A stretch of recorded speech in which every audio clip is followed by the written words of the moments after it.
Vamos falar sobre O Matador, um filme brasileiro original da Netflix que tem sido vendido aí pelo mundo como um faroeste brasileiro. De antemão, eu já vou largar a palavra faroeste, porque essa palavrinha ela tem uma exclusividade para um evento americano, que é basicamente o western, que são filmes americanos que retratam um evento cultural que aconteceu nos Estados Unidos, que é a história deles. Então, faroeste brasileiro cai um pouco para mim naquele lugar da síndrome de vira-lata que a gente tem bastante, nós brasileiros, inclusive com as coisas dos Estados Unidos. E esse filme aqui, o que ele não tem é isso. Ele é um filme quase já clássico por contar uma história do cangaço. Eu não me sinto sabedor o suficiente de vir aqui falar pra vocês o que foi esse movimento do cangaço, porque ele tá muito distante de mim, e aí o máximo que eu vou conseguir falar é algo lendo na Wikipédia pra vocês o que foi o cangaço. Eu acho que isso não é justo, não é bacana, porque isso vocês podem fazer agora. Vocês vão dar pausa no vídeo, vão lá na Wikipédia e vão ver o que foi o cangaço. Porque a gente pode falar superficialmente, eram bandidos do Nordeste, eram caras ruins que faziam coisas demais e tudo mais. Só que a gente sabe que nada na vida é assim simples, né? As coisas são complexas, tem várias camadas por trás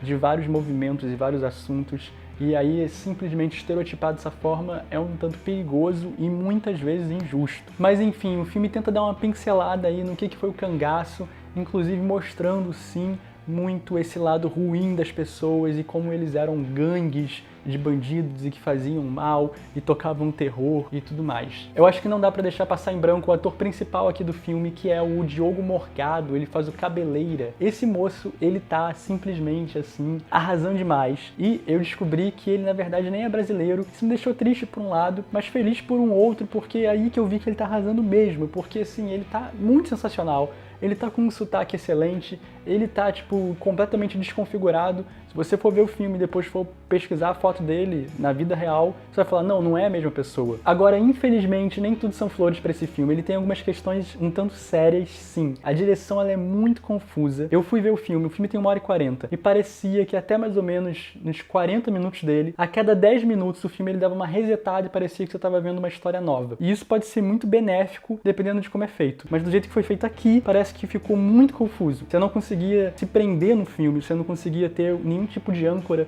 entender o que estava acontecendo. Lá no final, depois de mais ou menos de 1 hora de filme, todas as histórias elas vão se convergindo e você vai conseguindo entender, mas isso ficou muito confuso e parecia que o filme ele dava um reset a cada 10 minutos. Outra coisa que aconteceu também que eu não gostei foi que a cor do filme não favoreceu o visual dele. Talvez o colorista do filme, esse é o nome da pessoa que colore o filme, colorista mesmo, é isso mesmo. Talvez ele tenha pensado numa paleta de cores pastel, com cores bem mortas, quase sem vida, por conta do sertão não ter muita natureza, ser tudo muito meio que morto, né? Morto no sentido de não ter uma biodiversidade grande e termos bastante deserto e pouca água. Só que eu acho que isso não combinou. Tem os personagens, inclusive, que em alguns takes eles parecem que são mortos-vivos. Eles estão completamente assim, cinzas. E isso eu acho que não ficou esteticamente bonito. Eu entendi que talvez tenha sido essa a ideia, mas eu não achei que funcionou muito bem não, desculpa, minha opinião. E outra coisa que acontece aqui nesse filme, que não é exclusividade dele, que é uma coisa que eu tenho dificuldade inclusive de entender, é o áudio.